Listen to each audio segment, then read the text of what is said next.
Magandang hapon mga kabay. So meron pa akong approve estimate dito. Dito 59901. Ang pa-model nito. Dito 5901. Ayan. Ito po yung 10 kilos ng DeWalt jackhammer. Meron po siyang variable. So ang papalitan natin mga kabay, tatlong sleeve. Pare sila ng pangalan pero iba-iba ang itsura. Ayan. Tapos yung seat niya na connecting rod. Kasama na po dyan yung piston, conrod, pin, tsaka o-ring. At syempre itong 1, 2, 3, 4, 5, 5 o-ring. Dito po natin yan ikakabit. So tara mga kabay, samahan nyo po kung kakabit natin. So yan mga kabay, nakalas ko na yung screw. Kaya pwede na natin itong hilain. Yan. So unahin natin yung sa kanyang connecting rod mga kabay. Ayan. So ito po yung papalitan natin na buo. Ayan. Kung mapapansin nyo, sira po yung kanyang piston. At syempre yung kanyang connecting rod sira din. Kaya po siya, papalitan ko siya ng isang buong connecting rod. Ayan. So papakita ko po yung isang buong connecting rod. Ayan, kumpleto po ito mga kabay. So pag bumili kayo ng ganito mga kabay, ingatan yung huwag mawala itong dalawang to. Ito. Dahil maliit lang po siya at kulay itim. Dito po yan nakalagay sa pin. Ayan. Lalagay nyo dyan sa butas. Ayan, kabilaan po yan. Aha, medyo matigas lang mga kabay. So pwede nyong pukpukin. Ayan. Dito. Para maglapat.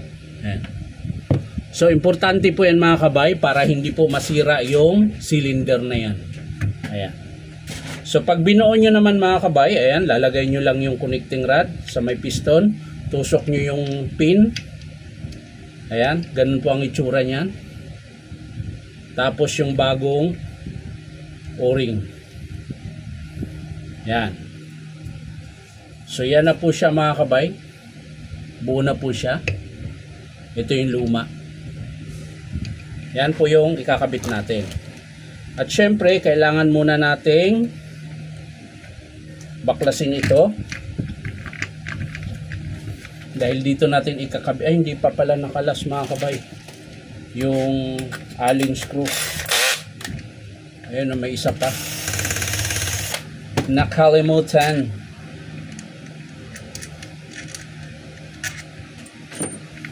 Yan.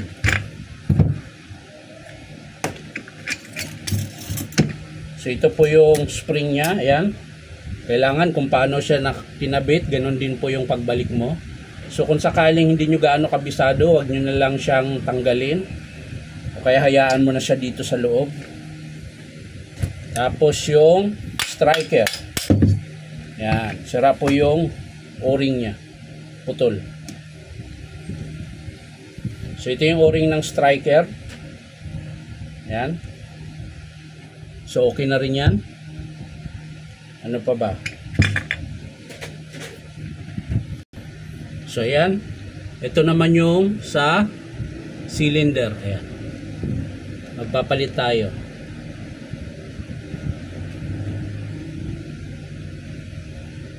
Ayan.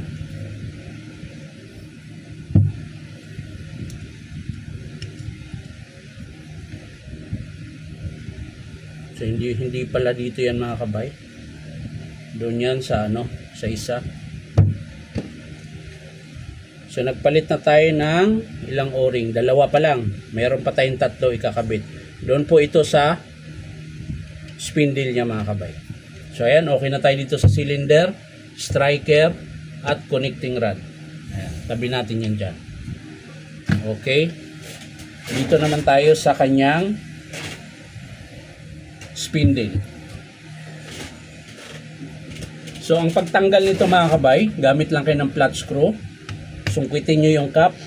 Ayan, dahan-dahan lang. Ayan. At syempre, yung lock pala nito nakalas na. Ayan. Tandaan nyo lang po kung paano pinalas. Ganon din po yung pagbalik. Ayan. Dahil ito yung papalitan natin. Yung buo na to. Yan. Ito po yung nabasag na sleeve. Ayan. So tanggalin natin tong spring. Ayan.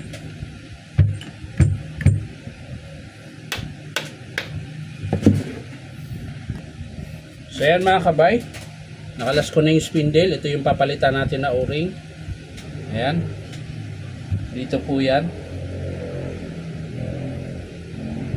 So ayan, okay na mga kabay. Naipalit na natin yung 5 o-ring. So ngayon, bubuuin natin. Siyempre, mauna po ito. Ayan. Sa spindle muna tayo magbubuo. Tapos yung bit piece nya.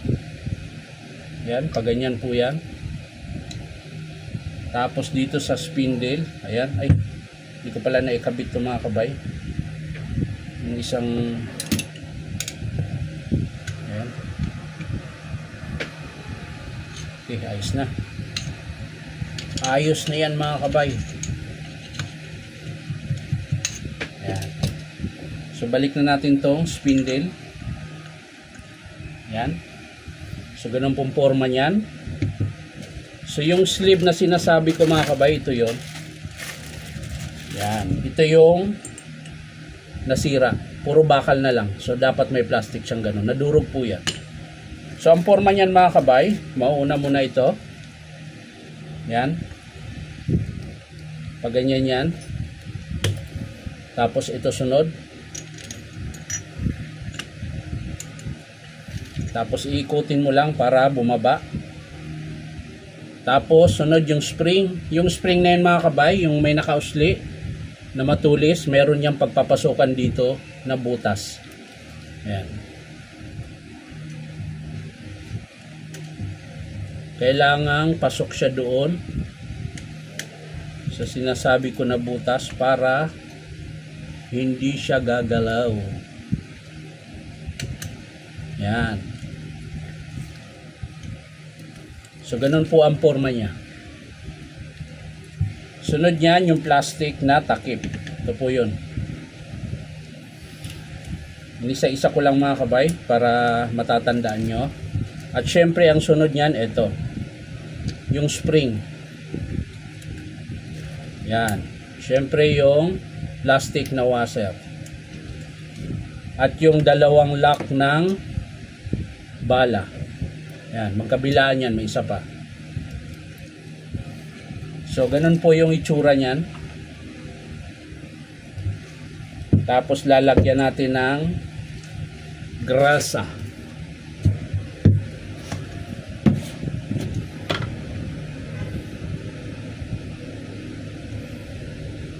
Yan, para malambot po. At kasunod yung bakal na washer na makapal. Dito po yan sa ibabaw. Yan. So ganun na po yung pormahan niya. Ito. Yan. At ang kasunod yan mga kabay, yung bagong sleeve na ito. Ay tumayo dahil hindi pantay. Ito. Tumba muna natin. Yan, hindi na natin gamitin yung luma. Sira po ito. Lipat lang natin yung rubber damper tsaka washer ulit. Dito yan sa ibabaw. Yan. Tapos, ganyan po ang forma niyan. Yan. At meron siyang lock dito. Sa spindle. Ito yun. Yan. Gamit lang kayo ng flat screw pag kinabit nyo uli yung kanyang lock. Pero ingat lang mga kabay dahil medyo matigas ho talaga ito. Kailangan talaga siyang idiin para pumasok. Ayan o, tigas. Ayaw. At syempre, kailangan natin tiyagain. Kapag ayaw, sa kabila tayo mag-umpisa. Dito. Yan. Papasok din yan mga kabay. Tiyaga lang. Tiyaga lang.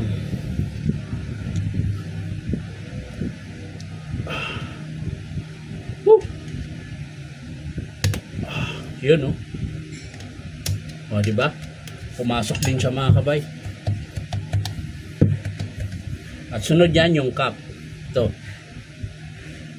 Ayan.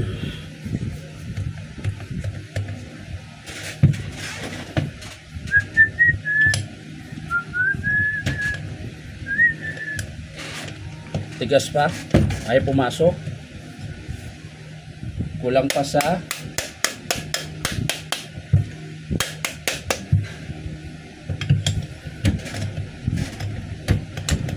yan, no?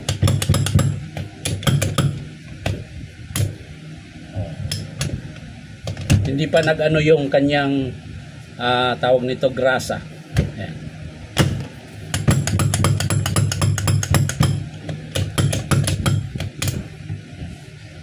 So okay na siya, mga kabay.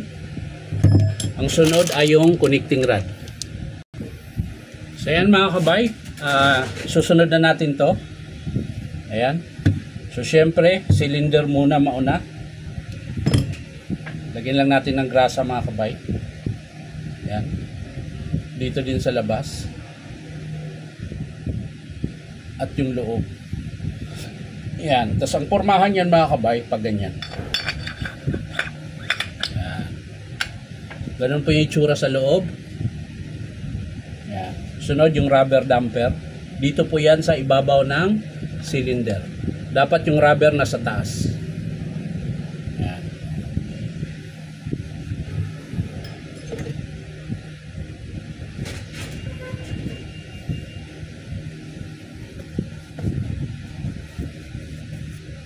So ikabit na natin yung connecting rod. Ayan, lagyan natin ng grasa. Ayan. So sa pagkabit niyan, mga kabay, hanapin nyo lang yung crankshaft. Ayan, nakikita nyo yan, yung puti. Ayan, yung tinuturo ko. Diyan nyo yun ipasok. Parang ganyan.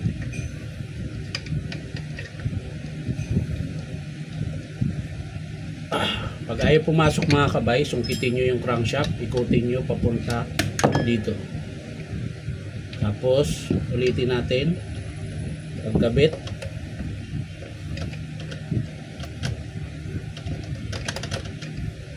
Ayaw pa rin, so ikot pa ulit.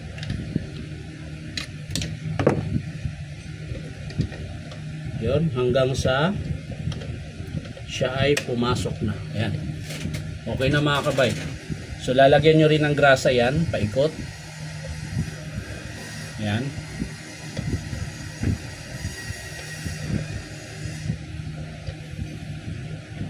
Pagkatapos nyan, lagay natin tong ay striker muna.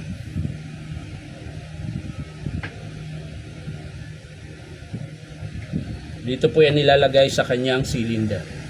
So ang pormahan yan, mga kabay, pag ganyan. Yan.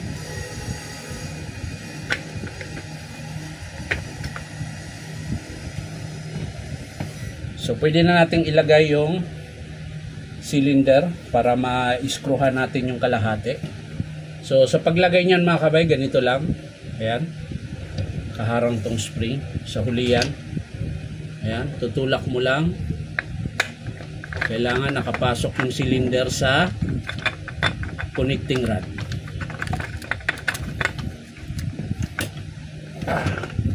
Patayo nyo lang pag mahirap ipasok. Medyo may kahirapan na yan, mga kabay, dahil kukontra na po yung kanyang striker. So lagay natin yung 4 na screw. Yan, tapos hihigpitan muna natin yung screw, mga kabay. Binaklas ko ulit, mga kabay. Naiwan yung spring, hindi ko na ikabit. Ito po. Nakalimutan. Kaya baklas ulit. Yan, hindi talaga maiwasan minsan ganyan. Baklas. Dito pala yan, mga kabay. Nakalimutan ko. Ayan. Ganun po ang hitsura niyan. Muntik na makalimutan. Yan. So balik natin ulit. Ayos lang yan. Hindi tayo perfect.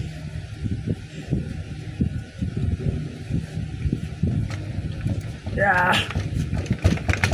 Pumasok ka na. Yan. So pumasok na siya. I-screw natin.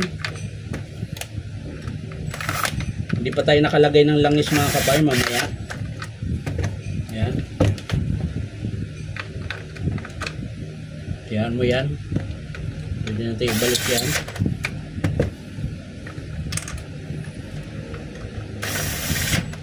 Yan. Ayos na. Isa na lang.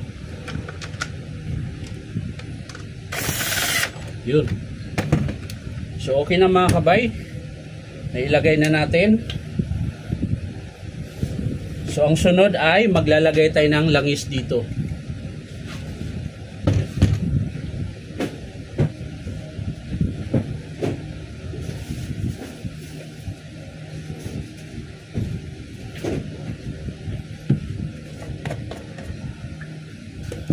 So yan, lalagyan natin ng langis.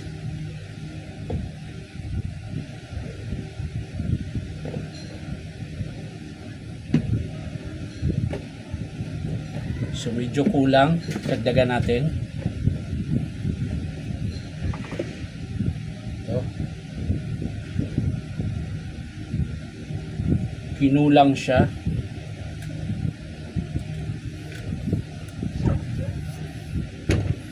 At syempre kailangan din ng may grasa mga kabay. Pinaghalo ko yan.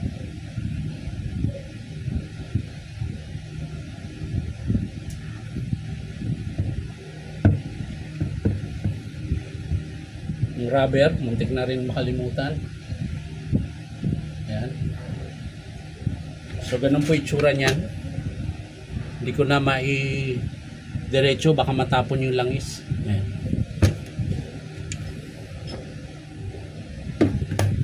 So pagkatapos yun mga kabay, pwede natin ilagay yung spindle. Ayan.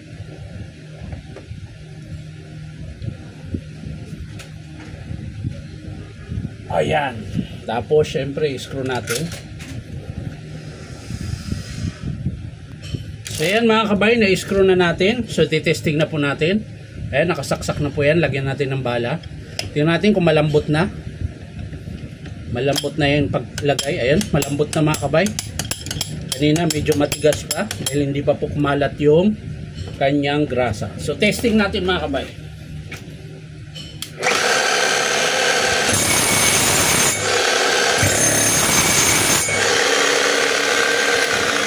Ayan, napakalakas mga kabay. Pwede nang panggiba uli. Panggiba ng flooring. Ayan. So ayan mga kabay, ito lang yung pinalitan natin. Isang set ng connecting rod, 3 sleeve at 5 o-ring. So maraming salamat mga kabay sa panonood at palike and share na rin po. Sa mga gusto magpa-repair mga kabay, punta lang kayo dito sa Powerman Hardware, 530 T. Alonso, Santa Cruz, Manila. Bye bye!